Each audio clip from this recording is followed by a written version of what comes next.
Hey folks, I'm excited to take you through the next generation of Sales AI report that we just published. I'm going to give you a narration and give you the opportunity to watch and listen in addition to reading. First off, I want to talk about why I created this report. So, myself, like most of you, are likely going on this journey of trying to figure out how to adopt AI and bring it to your organization. And as I was going through this, I saw just a tremendous opportunity to create a asset that aligns with HG, but also creates value for sales and RevOps leaders. So what I wanted to do was effectively share these learnings through this report and then combine it with HG. So what is HG? HG is really the pioneer of competitive and market intelligence. We track millions of companies and can help you understand which technologies they're using, how much they're spending on infrastructure, and a whole lot more. So we have this unique opportunity to analyze the footprints of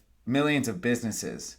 So in this report specifically, what we look at is the adoption of sales technology, as well as the adoption and investment in generative AI. And so the overlap is what gives us the ability to bring some really unique charts into the story. All right, so let's jump into it. This report, it's free for everybody, so there'll be a link here you can download. The first thing we get into here is the landscape. So here we're trying to give you just a nice visual with the logos. We're all used to the landscape and organize this by category to help you navigate. Every single one of these is in the appendix with the URLs. It also has their website tagline, which can be fun to read through. You'll notice this isn't complete. There's hundreds of others out there. There's also really big companies like Salesforce and Microsoft that have their own endeavor into AI. I wanted to make this really focus on what we would call sales software. So you have Outreach and SalesLoft, but you have a lot of startups in here. And so I think it's a perfect opportunity to highlight some of the new trends that these companies are bringing. Okay, so kicking off, we got this amazing introduction quote from Manisha, the founder at SIFTUB. And I think she really nails it on the head here in that, yes, AI is revolutionizing. I'm seeing that in my endeavors. And really the point of what she makes here is that it allows sales to be more strategic, more value driven, and focus on building relationships. Automating those mundane tasks is a common theme that we're seeing. So then we get into some trends. The first trend here is similarity of offerings. I think that's true. I'm seeing a lot of similarities. And so my advice to buyers is take your time, really have a discovery mindset. And my advice to the sellers here is this is so new. Everybody is really trying to understand what's possible. And so that might take some time, might have some impact in sales cycles. One of the great things that I've also noticed is a lot of these are PLG. So you have the opportunity to test them out. I love Arjun's quote here. Arjun's the founder of Docket, where he talks about go-to-market efficiency in SaaS has significantly declined, with even public companies struggling to grow while maintaining strong margins. So if you're active monitoring the SaaS market, he nails it. Go-to-market efficiency is totally out of whack. And so I'm personally excited about this tools is it allows you to do so much more with less, but also innovates on how you can execute. So it's the combination. The second trend here is David versus Goliath. Like I said earlier, there's big companies that are stepping in here, but there's a lot of really small ones that are doing some amazing things. So you'll want to take your time and evaluate that landscape. The third trend here, cost to compete. We all know what NVIDIA's stock is doing. We know it's expensive out there, so it'll be really interesting to see how this market ultimately plays out. And then the last one here is buyer resistance. I think this is true, and we see that in the data. We're all saying we're using AI, but are we doing anything more than using GPT for free? To make the leap, to commit the leap, to challenge the status quo of existing software is way bigger.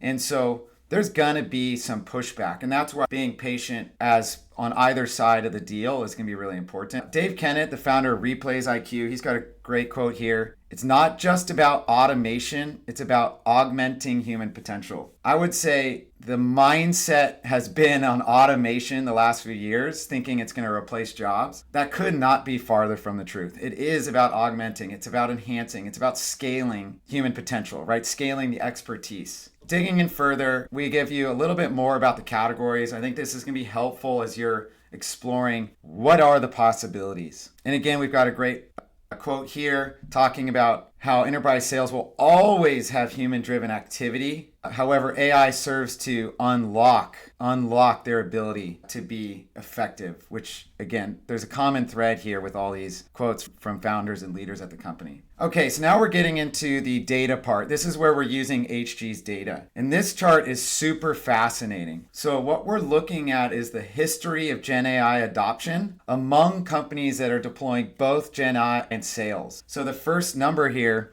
91% have used Gen AI products for 1 year or more. 63% 2 years or more, and half 3 years or more. So that timeline really adds up to the trend with Gen AI, right? That early 2022 release. But that was the broad release. There's still a lot of adoption there. So I'm not surprised that it's as high as 50%. What I'm more surprised for is the 91%, right? The market really is starting to dig into that. The next trend we're seeing is that the adoption is largely with the big enterprise, right? So this chart, what we're doing is we're taking that crossover of companies investing in sales and Gen AI and analyzing the demographics of the companies. So the big companies are obviously deploying products. There's more budget there to try things, but it's still low, right? 14%, even in the 200 employees, it's only so the market opportunity is absolutely massive. And a really cool use case for some of these products is you could look at the inverse, right? Let's go get a list or a understanding of the 98% of companies 200 to 500 that invest in sales technology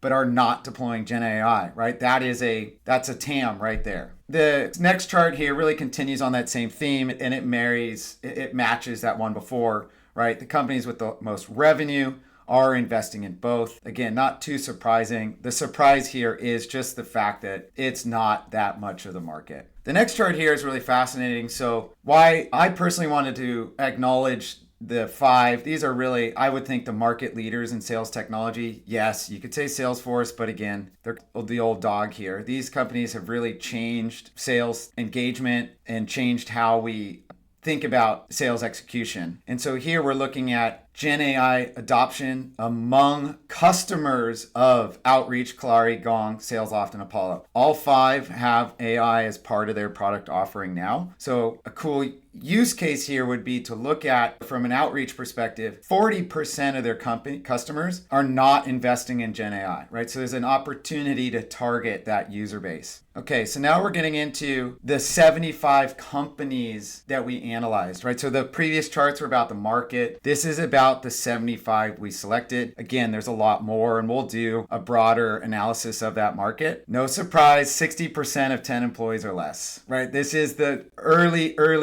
stages of a really exciting market. And again, from a revenue standpoint, under 10 million in revenue. It just, again, I think this confirms what we thought, right? This is the early days. But Kareem, the founder of Clay, I think he's got an awesome quote here. He talks about the rate of iteration on growth tactics has always been limited by the ability to implement them. The faster and smarter this process becomes, the more quickly a company will be able to find their identity and scale. That's right. Operationalizing anything in go-to-market is the challenge. And so these sales tools, these AI tools, provide an opportunity to solve that quite quickly. Now, this was a chart I had fun with. Again, it's a little bit of a tangent, but I wanted to analyze what products are they building on, right? These are startups. What are they using? 67% are building their applications on AWS. Some might say that's a surprise. And I think it is, right? Particularly if you look at Google Cloud, right? So that difference is interesting. 32% building their websites on Webflow. That's lower than I would have thought. I thought Webflow had that great angle there in startups. And then Salesforce at 12%. That's not too surprising. That's an expensive product. Then the next chart here, we get into analyzing what are they investing in. So what this is telling us is that 52% of the 75 are investing in APIs. Only 40% are investing in CRM. Only 20% are investing in enterprise marketing software, and so on. So again, they're startups. They're not entirely investing in products and solutions in these categories. So if you sell the software in here, again, this is an opportunity to go sell into these companies. But sure, this is a bit of me showing some of the things you can do with HG. Why this is interesting is because you might think that data lake, I personally would have thought data lake investment would be more common given the amount of data these companies will be processing. So maybe that comes later. All right, and then the last section here in the report where we'll wrap it up, we break down each of the 75 that we highlight with their website, their hero, and the description. So it's pretty fun to read through the hero. Everybody's getting creative. There's some in here that are pretty funny. If you're a marketer, it's definitely enlightening to see how different people are marketing their own business. So a lot of good stuff in here. My hope is this is valuable to you. If you have questions, reach out to me directly. If you want to figure out how to get your company in the report, again, reach out to me directly. We'll continue to do some exciting things on this market. All right, thank you for listening, and feel free to check out the asset itself. The link will be readily available.